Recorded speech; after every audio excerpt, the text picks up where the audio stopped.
So the first thing we'll talk about today, and the last general property we'll discuss about analytic functions, is that they have a property of preserving angles, which is called the conformal, a conformal property. So conformal has to do with angles. And the precise property is that if you have an analytic function and the derivative is not equal to 0 at a point, then f preserves angles between the point in the domain and the image point. And what this means sort of more precisely is that if you have a z0 in your domain and you have two differentiable curves passing through z0, so let's say this is gamma 1 and gamma 2, you have an angle between these two curves. So the angle is sort of roughly this angle here. And then if you look at how f, your analytic function, maps this situation into the range, you have f of z0 here, and maybe the curve gamma 1 is now f of gamma 1.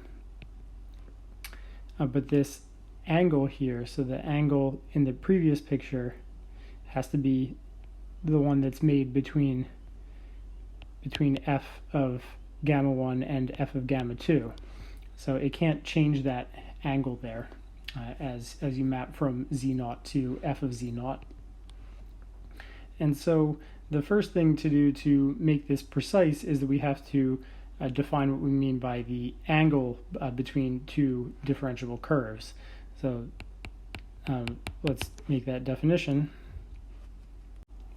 So we basically define angle between differentiable curves by the angle between their tangent vectors at the point where they intersect. So the angle between differentiable curves which intersect at parameter times t0 and s0 at a point z0 is just the angle between gamma 1 prime at t0 and gamma 2 prime at s0. So calling those vectors v and w, it's the unique theta in the range 0 to pi, which satisfies cosine of theta equals the dot product of v and w divided by the product of the lengths of those vectors. So we first studied the effect of f on a single curve. So if we have a curve which passes through z0 at time t0, and then we have a tangent vector, and we're saying this is a differentiable curve, and we have a tangent vector to this curve at that time t0 in red there, and that's v. And then we're going to look at what happens with f. So when you apply f, our analytic function, so when you apply f, you get a new curve, which is f composed with gamma, and that new point there, that's f of z0. And then this is a differentiable curve because the function f and the curve gamma are differentiable. And so now you get a new tangent vector over here. Right? And what we want to do is see, and so this tangent vector is going to tell us sort of the direction of the curve f composed with gamma. So we want that red vector there to be f composed with gamma. We want to take the derivative of that at t0. Okay, so this v over here is gamma prime at t0. Then at the same parameter value, f composed with gamma passes through f of z0, and we take the derivative of that composition curve and evaluate it at t0. What we find by the chain rule, so the chain rule tells us that f composed with gamma prime, that's f prime, and this is, I guess we'll evaluate here at t0. So let me evaluate at t0 just to be definite about this. This is f prime at gamma of t0, which is z0. And then this is times, as in complex multiplication. It's times gamma prime at t0. In other words, it's f prime of z0 times this vector v, where now we're thinking about the vector as a complex number. And so I'll still write the vector hat on it just to remind you of its role as the tangent vector of that curve. But we're thinking about this as a vector just has two components. You think about those as the real and imaginary components of a complex number, and this is the chain rule that holds when you compose an analytic function with a curve and then take the derivative. Now what we can do is you can write f prime of z naught as, well, that's the length of, so basically write it in polar form. So this is the length of f prime of z naught and then times some e to the I theta, right? So what we have here is that this, you have a scaling, and this you have a rotation.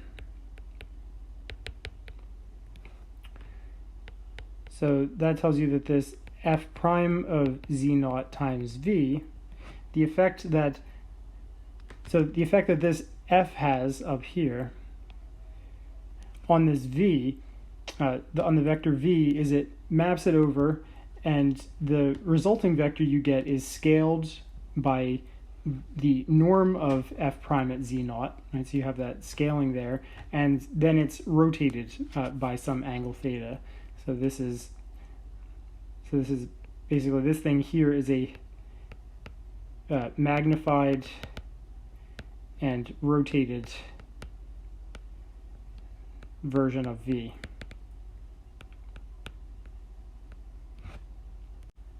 But then let's say we add another curve in here. So let's say our original curve was gamma 1. So then everything becomes compositions of, f composed with gamma 1, and then we have gamma 1 prime, gamma 1 over there. And then let's put another curve in here. Okay, and let's say we have our angle sort of between the curves, theta, there, and I'll call this gamma sub 2, and the direction gamma sub 2 is going is like that. So this is w. Okay, so we have another vector there, and then our map is going to move this curve over, and so it would be something like this.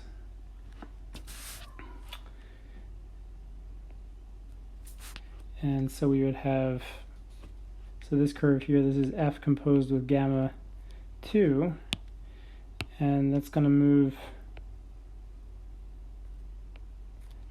that w to this, so this is going to be f composed with gamma 2 prime at, and I guess now our parameter, so z naught is also going to be gamma 2 of s naught.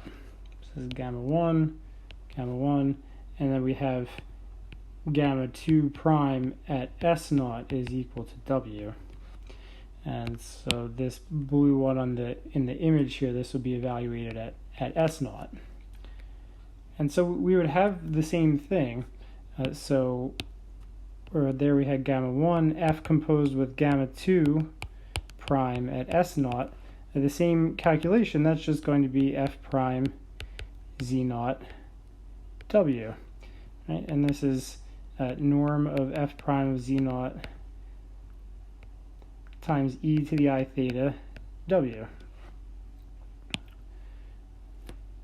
Right? And so you want to compare that to, so to up here, where we had norm of f prime of z naught times e to the I theta v. Right? So you see what's happening to both of the vectors is that they're both being scaled by the same amount and rotated by this same number of radians theta. Right? So all it looks like is that both of those vectors are both being dilated, and they're both being moved by the same angle around. But if they're both moved by the same angle, then the relative angle between them is going to stay the same. And so we see that V and W are both rotated through the same angle.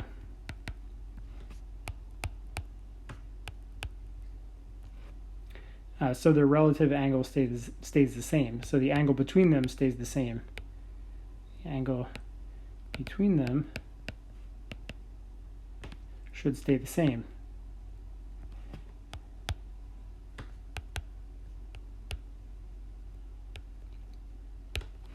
And this we can easily confirm with a calculation. So we can confirm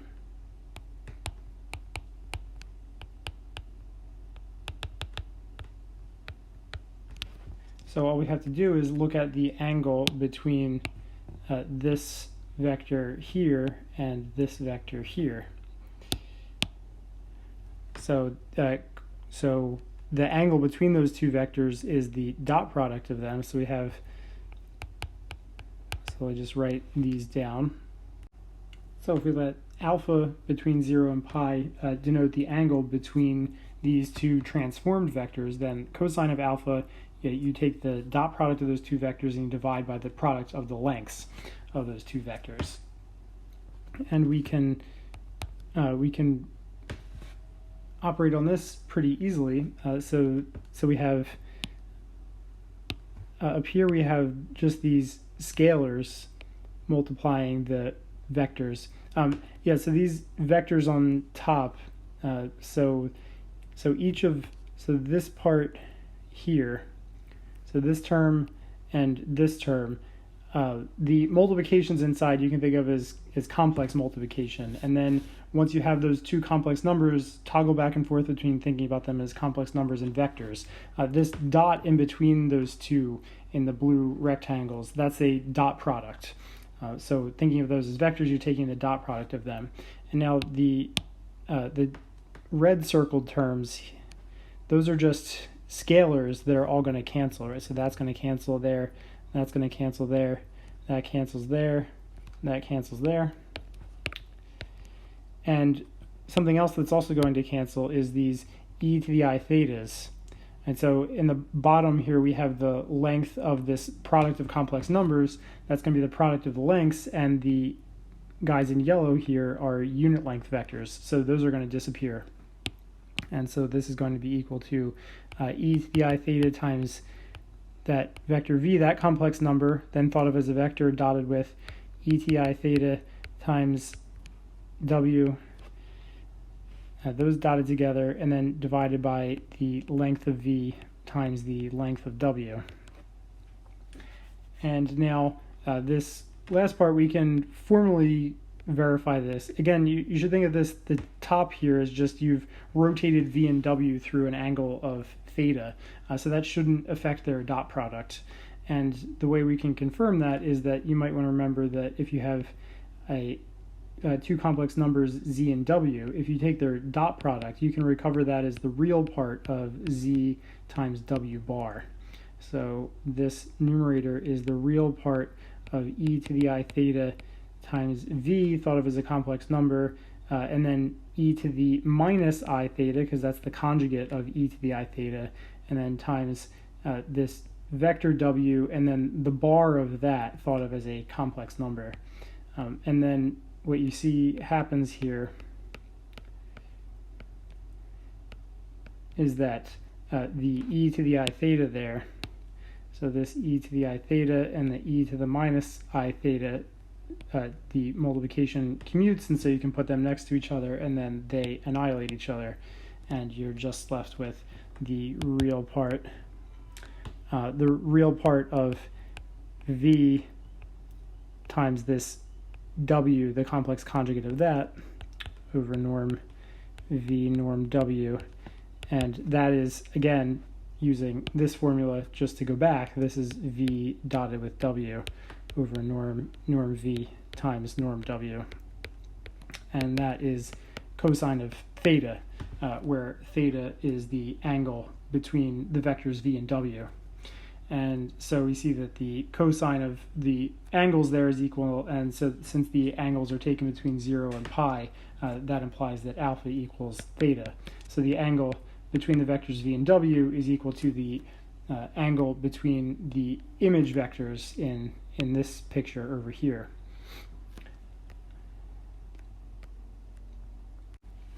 And one thing you may want to note, so note that we assumed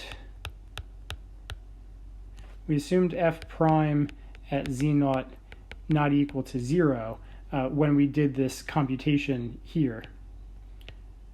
Right, so this computation here, we were dividing by these lengths down here, and those lengths would have been 0 if f prime at z naught was 0, because of the factors of the length of f prime of z naught. And so this proposition only applies when f prime of z naught is not equal to 0. And in fact, so in fact, if f prime at a z naught is not equal to 0, then angles don't have to be preserved. So example, if you think about f of z equals z squared at z naught equals 0, does not preserve angles.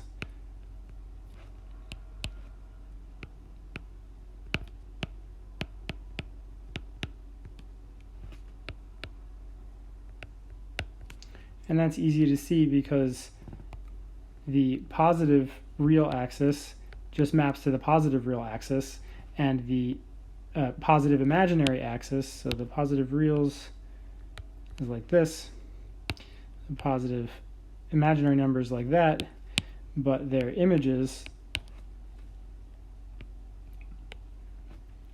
the positive reals stay the positive reals, and it's just stretched out more, and the negative, the positive imaginary numbers become now the negative reals, right? So this before was an angle of pi over 2, but now the angle here is an angle of pi. So that, and the key thing is that at 0, f prime of 0 is 0. So that's a critical point, and so we don't have to preserve angles at a critical point. And I also want to remark that essentially the converse of this proposition is true. So the converse, in an appropriate sense,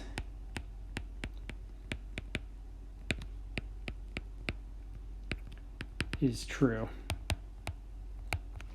So basically, if f taking R2 to R2, or some subdomain of R2 to R2, is differentiable and preserves angles,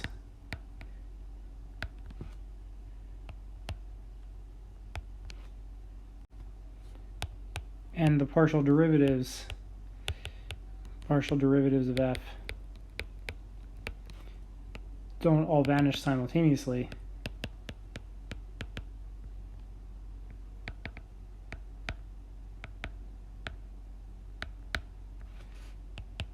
then in fact f is analytic.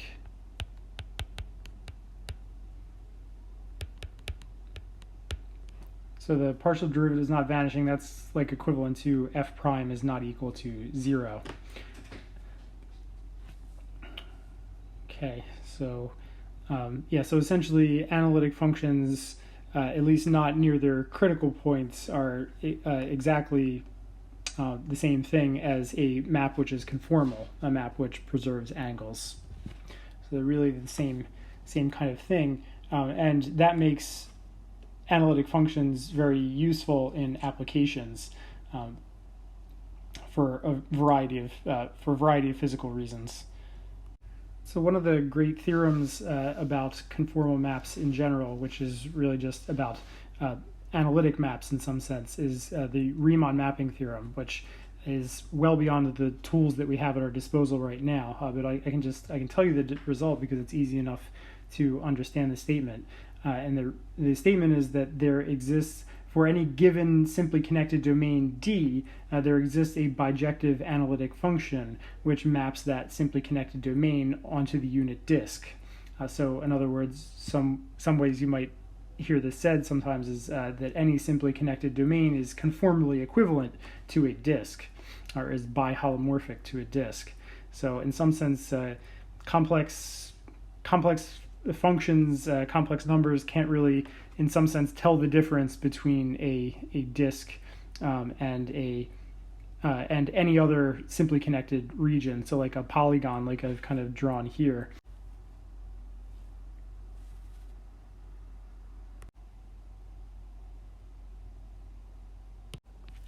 Our final topic will be somewhat more recreational.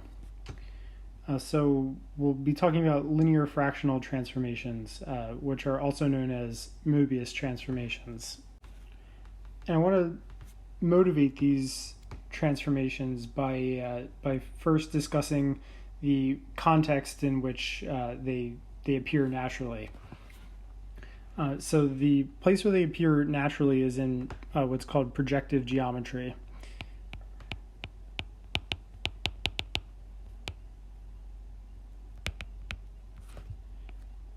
So in projective geometry, basically the main object of study is the lines in space. So what we're going to, so we'll just look at a particular case. So the object of study is going to be lines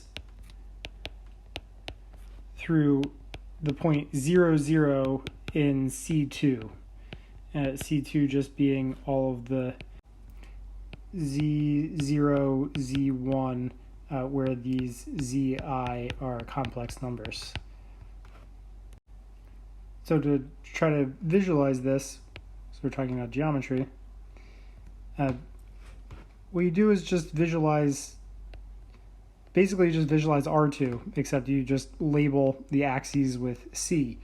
So this axis here, this is the Z0 axis, and this is the Z1 axis. And a line through the origin is just, and in this picture, just going to look like a line normally would.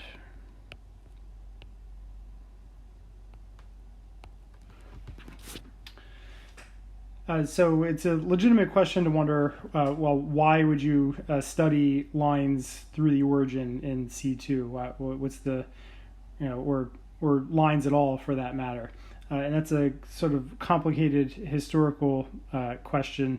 The projective geometry has roots in some Greek geometry, and then there was influence from Renaissance art in Italy in like the 14 or 1500s, and basically people were sort of wondering, like, if you had a you imagine kind of your eye is looking at a screen where you're going to be making some kind of painting, and you have a scene out here, you have some things out here, what sort of how you should draw those things on the screen, where this is I guess the canvas, and so how you would draw things on the canvas so that they look realistic. So basically what you would want to imagine is that your eye sort of is passing through the screen and hitting those objects back there, and then you want to represent the image that you see back here on these points on the canvas, and you want to be able to transfer that scene from the background into the canvas and the foreground in a realistic way. And one of the most basic questions there that was of real interest was if you have a square grid. Like imagine there's a plaza where some rectangular stones are laid down in a regular grid. Right? So you can kind of imagine you're looking at this plaza with these.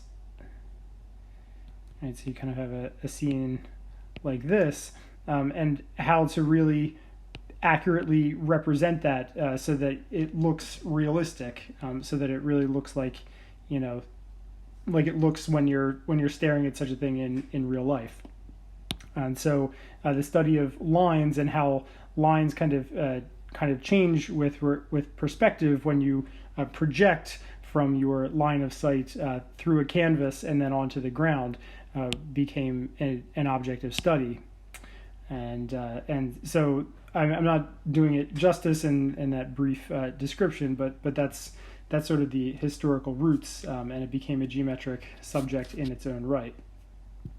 So anyway, so here we're studying these lines through the origin in C2. And these lines through the origin in C2, they have a name. So the notation is P1 of C, and this is read as a complex projective one space. Complex projective one space. And I might just say projective space, or sometimes also this is called the projective line. The complex projective line.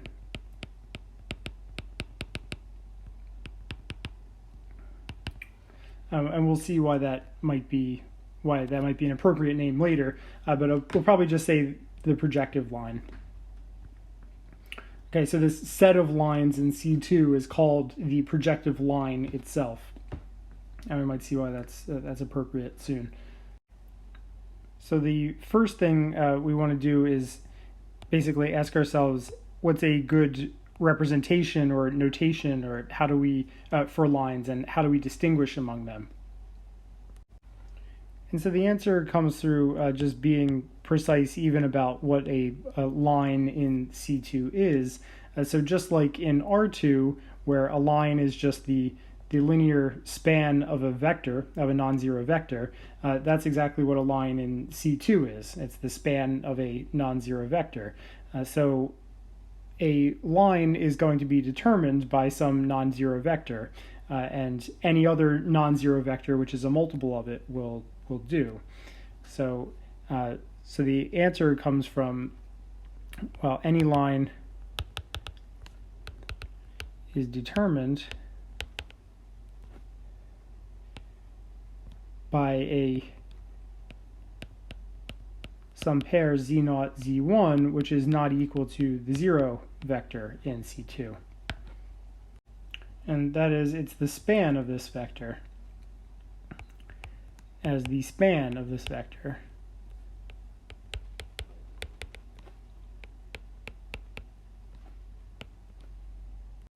So we might write that L is the span of the set with this vector in it, which is of course the set of all the multiples of this vector. So it's the set of all lambda z0 lambda z1, where lambda is in C, and this z0 and z1 here are fixed.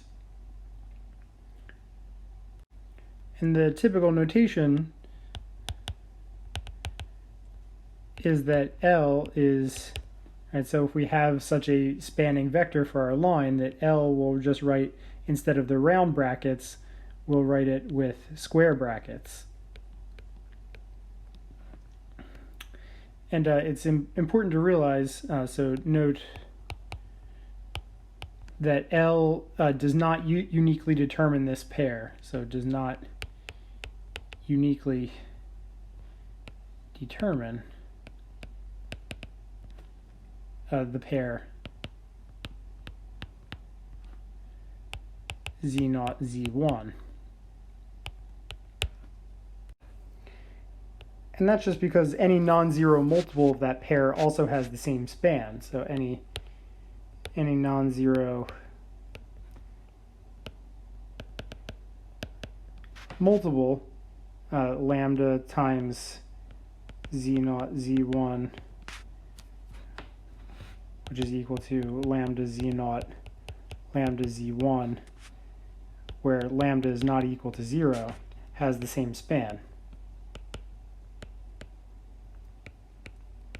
Same span as z0, z1.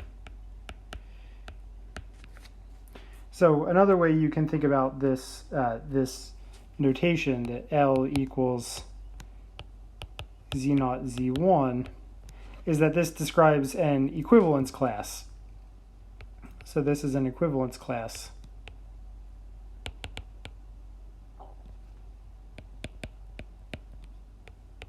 of vectors. So the equivalence class, it's all the vectors that would generate that same line. So in other words, z0, z1 is equivalent to z0 prime, z1 prime, if and only if z0 prime, z1 prime is some non-zero scalar multiple of z0, z1 for some non-zero lambda, so lambda in C star. So this is the simplest, most obvious way to describe the lines in P1, and these two complex numbers describing the line are called homogeneous coordinates. So if you have L equals z0, z1, then z0 and z1 are called homogeneous coordinates. Z0, z1 are the homogeneous coordinates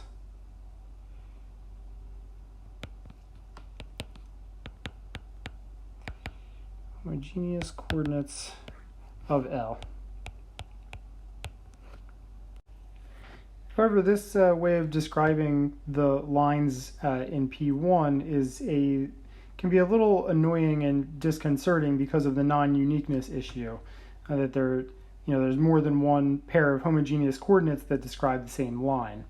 And so to solve that problem, what we can do is go back up here to our picture, and what we can do is set up a viewing, basically set up a canvas, set up a screen, like in the Renaissance art idea that I was telling you about before. So set up this screen where W equals 1 here, and note that a line through the origin is basically going to intersect this given line in exactly 1 point.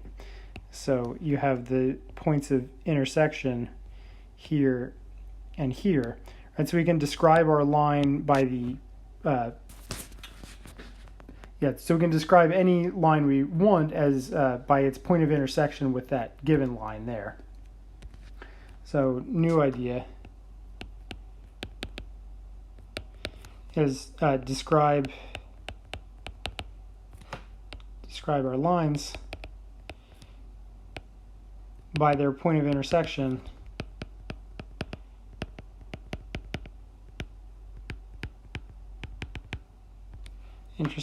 with the line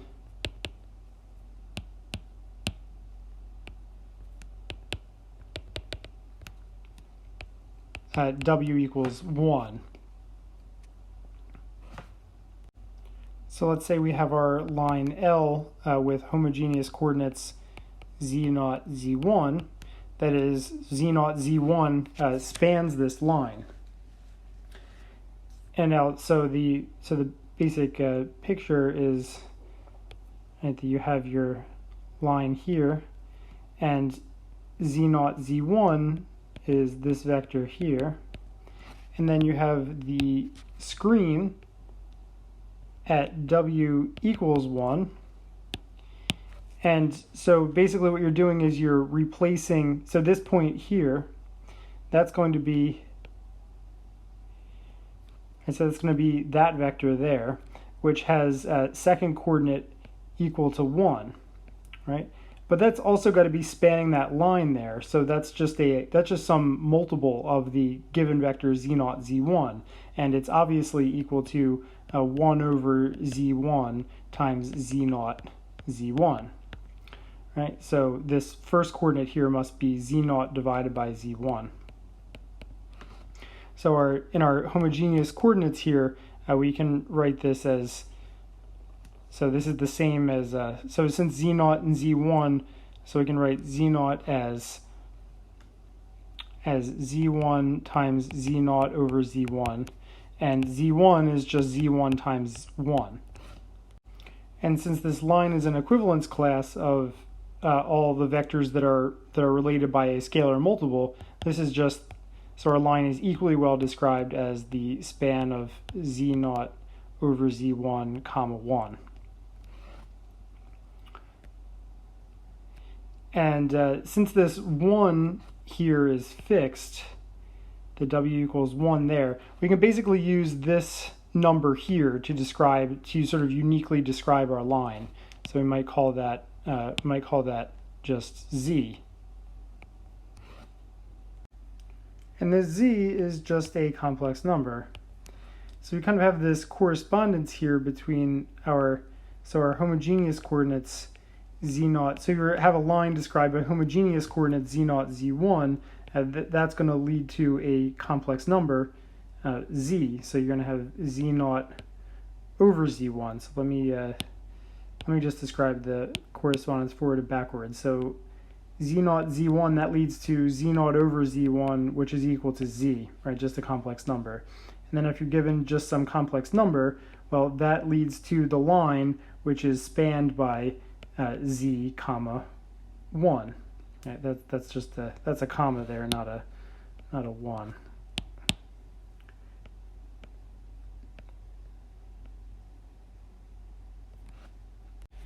But I've been intentionally careless here because all of this ignored the case where z1 equals 0, in which case our computations didn't make sense.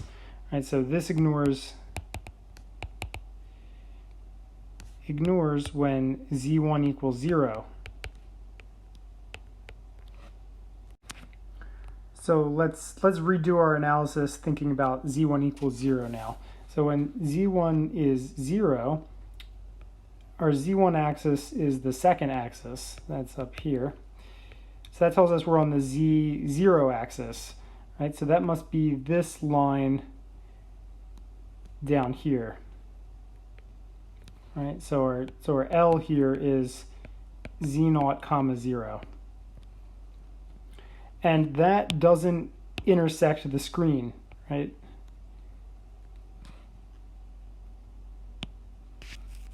I just realized, yeah, that up here I meant to write, so this should have been z1 equals 1, z1 equals 1, and this, with the line z1 equals 1. Right, sorry, I unintentionally changed notation there. So this is the line z1 equals 1 here. Right, so if you have z1 equals 0, then of course you can't intersect the line z1 equals 1 there. That'd be empty intersection.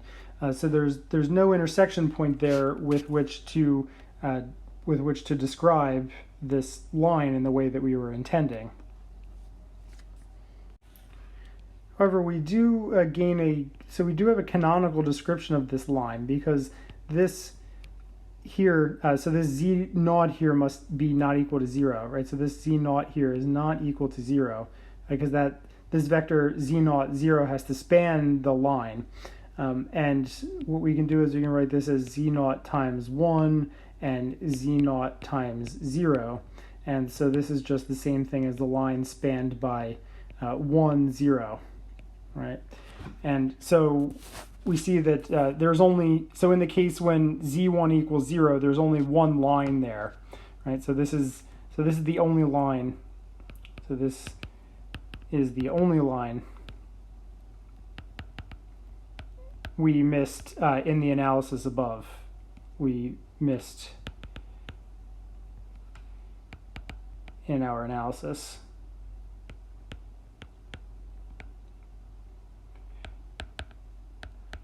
Okay, so you see it's clear that there's only one line here. It's spanned by the vector 1, 0. However, we've lost the ability to make sense of what we did before to create this coordinate z, right, which was to take the quotient of the z0 component by the z1 component, right? So our coordinate z, so z in this case is equal to 1 divided by 0, right? Which is, in some sense, you might think infinity. So you might think this is a problem we were doing so well before, right? I mean, in our picture here, we had for almost every line, so with only one exception, we were able to describe our line by a single complex number, right? This complex number z here, right? We obtained that from the homogeneous coordinates just by taking the quotient, and so there was a nice nice natural way to describe our line just using a single complex number. But everything kind of breaks down with this one exceptional line, which is parallel to the line at the screen, z1 equals 0. But what we can do is we can turn this whole situation on its head, in a sense, because this, in a way, gives us a more rigorous sense of what it means to talk about a point at infinity in our complex plane. And to sort of add a point which is infinitely far away in our complex plane, which is often very tempting to do, right? Like when you take limits as z goes to infinity, right? It's kind of it's a boost to the imagination that there's a kind of point out there at the extremity of the plane. So basically, this gives us the beginnings of a rigorous idea of what it would mean to add a point at infinity to our complex plane. The usual notation is C hat here, which we would write as C union and then some additional point whose notation is the usual notation for infinity. And this is called the extended complex numbers, or the extended complex plane.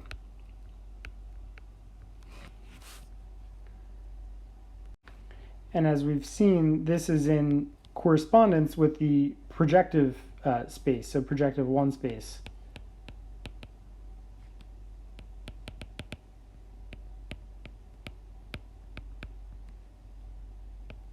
So that's P1 of C. So again, the correspondence here is that z over here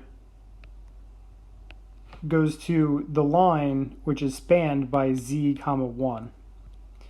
And the point infinity over here goes to the line which is spanned by 1, 0. Which you can think of non-rigorously as like to be more in line with the first line of notation. It's like infinity comma 1, where that infinity is 1 divided by 0. So then when you multiply through by 0, you get 1, 0 there. And so this is a fake calculation. Okay, just so you can see that there is a kind of symmetry to the situation. And the map going back is that if you have a line here, so you have z0, z1 here, and z1 is not equal to 0, then you map back this way by doing z0 divided by z1. If on the other hand you have z0 comma 0, then that maps to the point at infinity. Okay, so that's our interpretation of what this, well, that's one sort of more rigorous interpretation of this extended complex plane. And so basically the extended complex plane, you can kind of, so intuitively the extended complex plane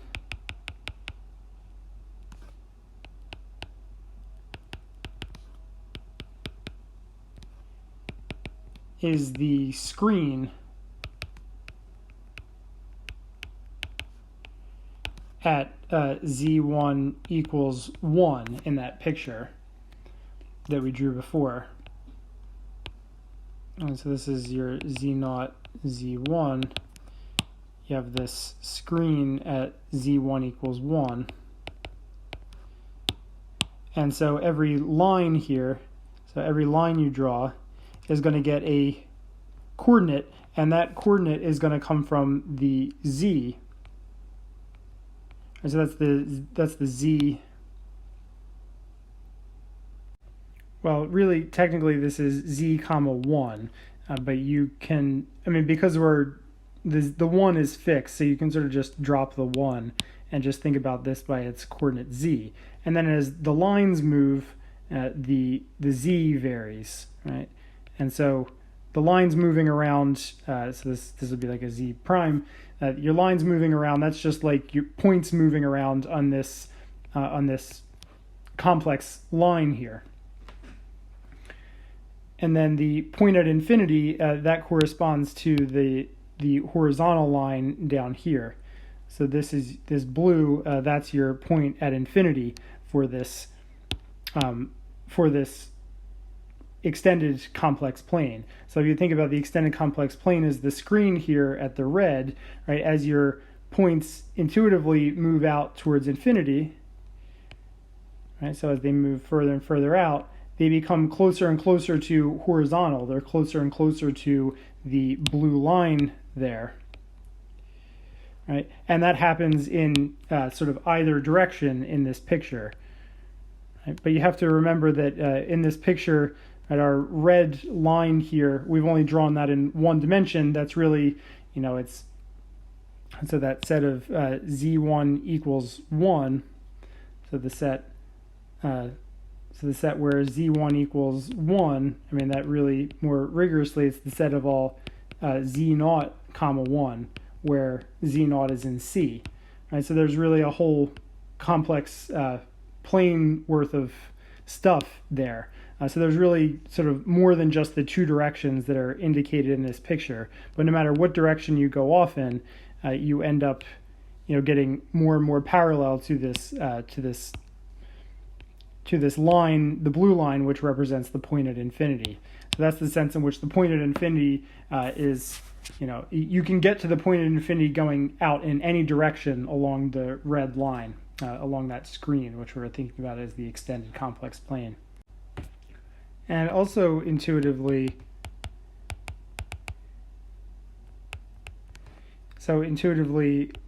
C hat or P1 of C looks like a sphere.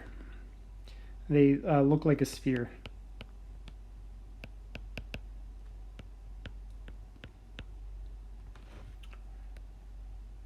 And so the kind of intuition for that is that, so you have your ordinary complex plane here, but then there's going to be an extra point at infinity. And the point at infinity is in any direction. So any direction you go, you end up at the point at infinity, right? So if I go that direction, I end up at the point at infinity. I go this direction, I end up at the point at infinity. Right? This direction, I end up at the point at infinity. And so let me show you how you can think about this like a sphere. This point here at the origin, that is going to correspond to the south pole. So this point at the south pole of our sphere, that's 0. And the unit disk over here, norm z equals 1, that's the equator here. So the equator, that's norm z equals 1. Concentric circles down here are just lines of, what is it, latitude or longitude? I always forget. So they're these lines down here. And then all of the ones that are bigger, those are just this analogous ones in the upper hemisphere.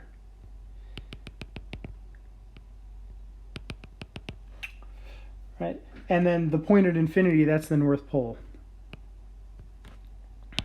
So that's how, if you go out in this direction, right from the South Pole, you're sort of cutting across all of these radial circles at right angles, you end up at the point at infinity. Right? And the analog of that is if you start here at 0 and you pass through all these circles at right angles like this, you end up at the North Pole along a great circle here. And if I go this direction, well, that might be, sort of on the other side of the sphere. Right? But no matter what, you end up at the North Pole. So any direction I go out this way, right, just corresponds to going out something like that. And you end up at the North Pole. And so that North Pole, so this is the point at infinity at the North Pole here.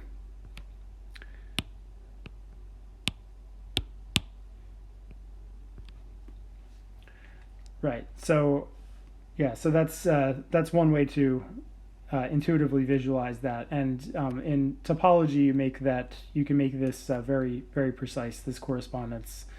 So topologically, the extended complex plane or the projective line looks like a sphere, is a sphere. Okay, so now Mobius transformations.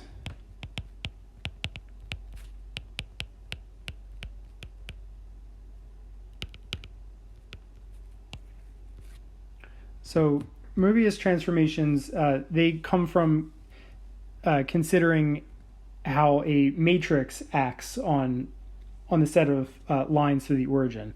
So basically the fundamental observation, so observe that a linear transformation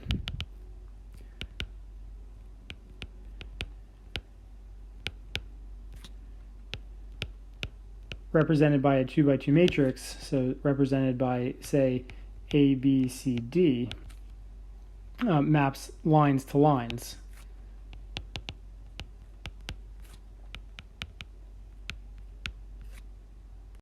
So the span of a vector gets mapped to the span of a vector. That just comes from the fact that if you do scalar multiplication, that commutes with matrix multiplication. And explicitly, we can take our A, B, C, D and act it on Z0, Z1 by just having the matrix act on this vector Z0, Z1 in the usual way, and then taking the homogeneous coordinates there.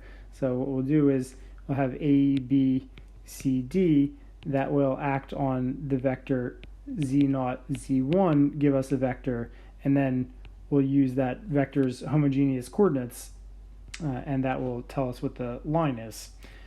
Right? So this comes out to be just A Z0 plus B Z1, comma, C Z0 plus D Z1.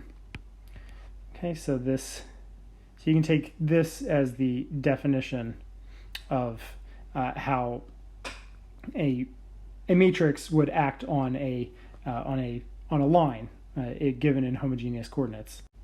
And it's easy to check that this definition is well defined. So if you have another vector that spans that same line, Z0 prime and Z1 prime, then the definition gives the same output line, same image line. So that's straightforward to check. And we'll be assuming that AD minus BC is not equal to 0. For otherwise, that's just the determinant saying that the determinant is not equal to 0. And that says that the rows of the matrix, or the columns of the matrix, let's say the columns, are linearly independent. That is, the second column isn't just a multiple of the first column. Because if the second was a multiple of the first, then that would mean that everything is being mapped onto the span of the first column or the second column. It doesn't matter. And so everything would be being mapped onto the same line. And so every line would just be collapsed to a single line. So we'll be assuming that here. And yeah, so maybe it might be convenient to just kind of generically denote that by M. Also M for Mobius. So basically these Mobius transformations, it's what happens when you allow a linear transformation to act on C2 and then see what that's doing to the lines rather than just the vectors. So you're just interpreting that linear transformation as transforming the lines rather than the vectors. And I guess I should say this M, of course, this is not equal to 0, which I guess follows from AD minus BC not equal to 0. And so the key thing here is that is the following computation.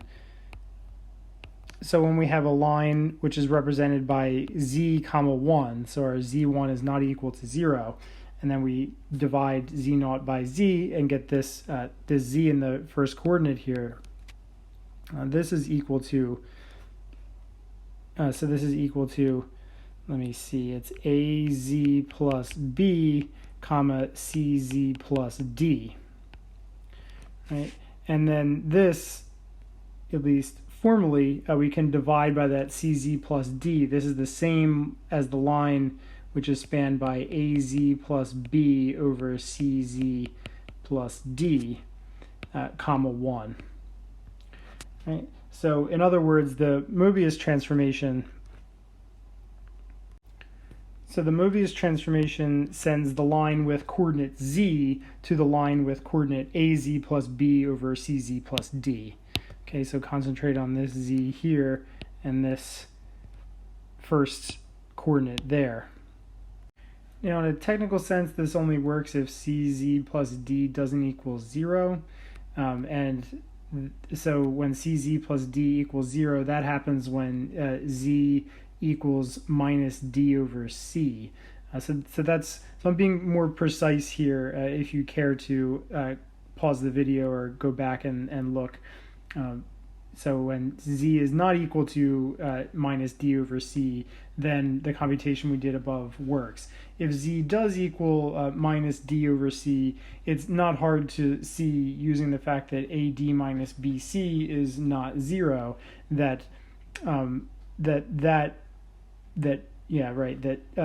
negative d over c, that has to be mapping to infinity, right? And that is, so heuristically, I mean, that just is the same thing as this formula here, right? If you take that formula and you plug in minus d over c, then you get something over 0, right? So you would guess that that's infinity. So that just confirms that formula has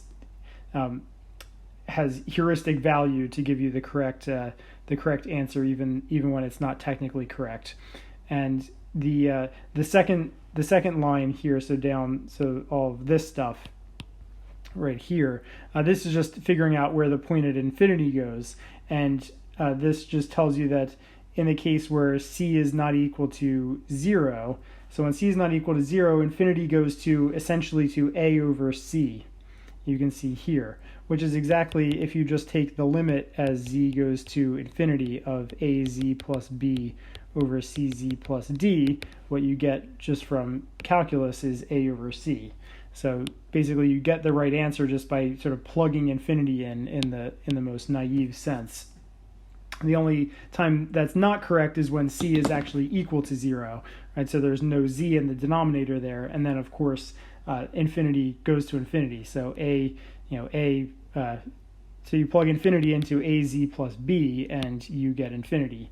So all of this technical stuff is just to say that this az plus b over cz plus d really is the way to think about these Möbius transformations, and you can figure out where the exceptional cases work out. So where infinity and where negative d over c go, just by using this formula in a naive sense.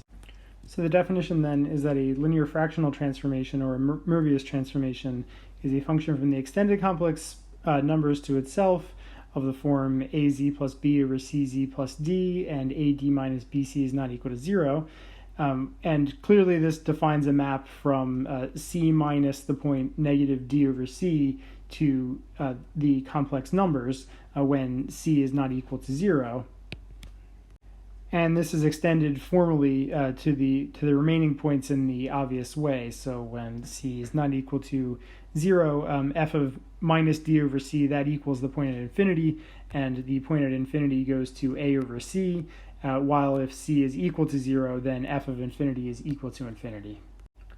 So some basic properties that follow directly from the definition is that if you take a Mobius transformation, f of z equals az plus b over cz plus d, and you scale all of those parameters involved by the same non-zero lambda, so lambda is not equal to 0, then you have the same Möbius transformation because the lambdas just pull out in the numerator and denominator and cancel. A second property is that these Möbius transformations are invertible. Remember, our assumption that AD minus BC is not equal to 0 is critical here. And the inverse is given, as you see there, it's dz minus b over minus c times z plus a. And heuristically, this just comes from the fact that Möbius transformations come from linear transformations of C2. So so basically, because we know the inverse of a 2 by 2 matrix, it's that same pattern of d minus b minus c a, except with a 1 over determinant factor, but that factor is irrelevant by 1. Okay, so you don't need to include that. And also the composition of any two Möbius transformations is a Möbius transformation, and that again is just basically the matrix multiplication. So the product of any two matrices is a matrix, and you find if you do the computation that the composition is formally identical to matrix multiplication. So you should be able to prove all of these things without any particular trouble. One of the most basic facts about Mobius transformations is that they're compositions of three very simple types of complex function. So our az plus b over cz plus d, I'll show you how you can see this. So what you do is you try to get the cz plus d in the denominator into the numerator. So the way you do that is you can to get the CZ involved, what you can do is look at A over C times CZ in the numerator. So that would be the same as AZ. And then we want to get the D involved as well. So we have an A over C plus D. So I'm going to have to subtract that off. So I have AD over C. And then I still have the plus b in the numerator, and then I divide by cz plus d, and this gives me a over c minus ad over c minus b over cz plus d. And then I can write that as a over c minus 1 over c AD minus B over BC over CZ plus D. And so it's easy to see here. So the only place the variable appears is right here. So it's easy to see that this is a sequence of composition. So you take that Z, you multiply it by C, so that's a scaling. Then you add D, that's a translation. Then you invert that, right? So that's an inversion. And then you scale it by this AD minus BC here. Then you further scale that by that, or I guess the minus 1 over c, and then you do a further translation. Right? So the basic result is this proposition, which says that any Möbius transformation is a composition of scaling, translation, and inversion, and it's easy to see that any such composition is going to be a Möbius transformation. So a typical corollary of this proposition is that any Möbius transformation maps lines and circles to lines and circles. So the clear meaning of this is that a line could go to a line or a circle under Möbius transformation. So the line could be translated to a line or scaled to a line, but an inversion can take the point at infinity to a finite point. So if the line could go to a circle, and a circle could also go to a line. So if the circle passes through a point that gets sent to the point at infinity, the circle turns into a line. Okay, and the sketch of the proof is that you just need to show that this holds for scalings, translations, and inversions by the proposition. And it's pretty obvious, at least geometrically, for the first two. So you only have to really show anything for inversion. And I'm not going to do that, but it is a relatively simple computation. So the only real theorem we'll prove here is triplet transitivity for Möbius transformations. So if we have any triplets of distinct points, two triplets of distinct points in the extended complex numbers, there's a unique Möbius transformation which takes zi to wi for each of those three I. So the basic intuition for this is that a Mobius transformation. So here we are. So Mobius transformation has these four parameters, the A, B, C, and D here, but this property 1 here says that you can scale, you're free to scale those without changing the function. So while it looks like there's 4 parameters specifying a Merbius transformation, so it looks like you have 4 degrees of freedom to specify such a function. Actually, you really only have 3. So that indicates that you should be able to send 3 points to any given 3 points. And the proof is neat. So first of all, we construct the required f by showing that we can map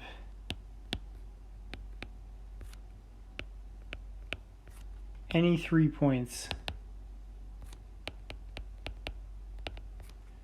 to 3 special points to the triple 0, 1, infinity. To 0, 1, infinity. So you can define T of Z. So that's going to take Z1, Z2, Z3 to 0, 1, infinity, respectively. So if you want Z1 to go to 0, what you should do, so we're going to try to construct sort of the simplest one possible and do it piece by piece. So if Z1 is going to 0, well, that should be Z minus Z1 in the numerator, right? So we get 0 times whatever. And then we want Z3 to go to infinity, so we're going to need Z minus Z3 here, right? So we can get a 0 in the denominator, that goes to infinity.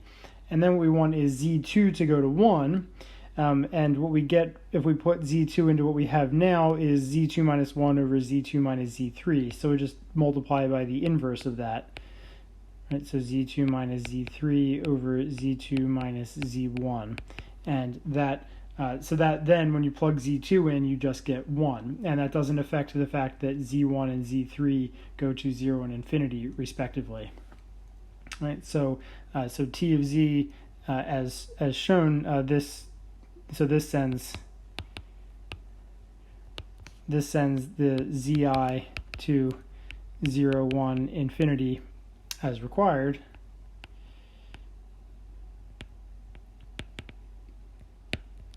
Now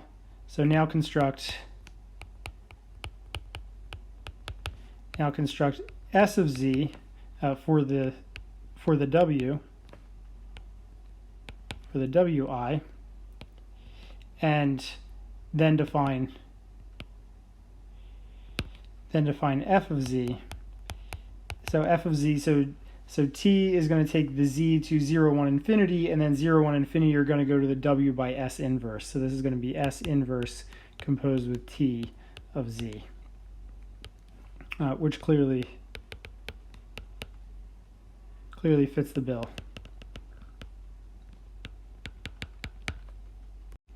Now all that remains is the uniqueness. So to see that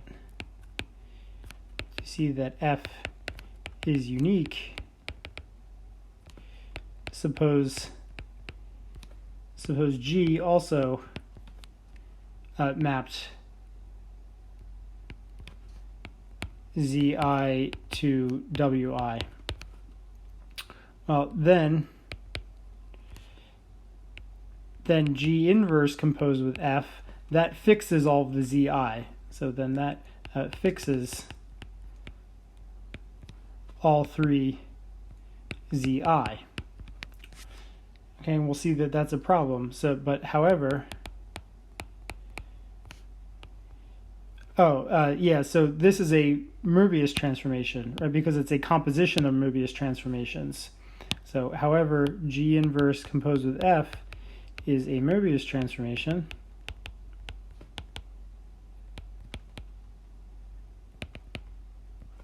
And we'll see that a Möbius transformation can't have 3 fixed points.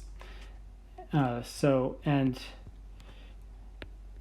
AZ plus B over CZ plus D, And so if you have the input z equaling the output z, that can only happen for so many z. And this equation can only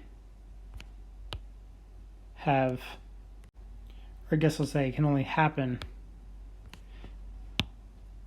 in restricted circumstances.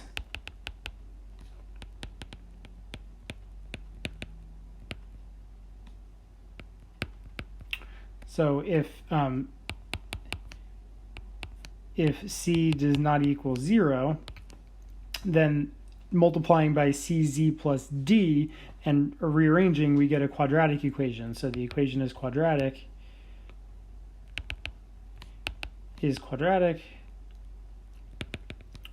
and has less than or equal to 2 solutions.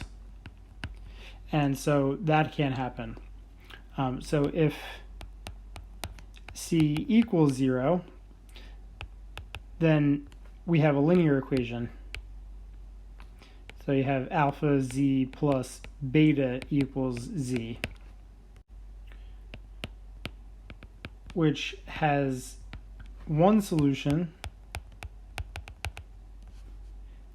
which is z equals negative beta over alpha minus 1 when alpha does not equal 1.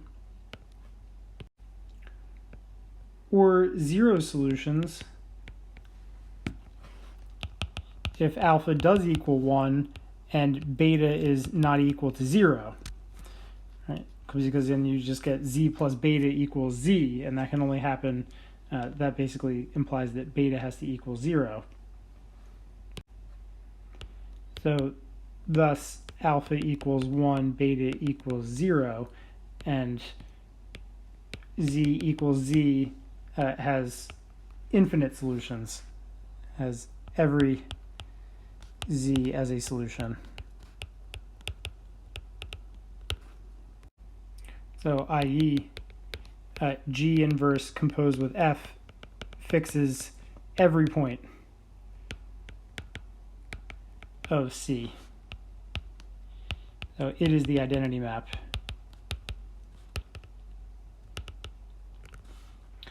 Which implies that F equals G. Okay, so that so that Möbius transformation was unique. And so as a corollary of the proof, we see that every Möbius transformation except the identity function fixes less than or equal to 2 points. Okay, so either fix everything or you fix less than or equal to 2 points. All right, I think that's all we have time for.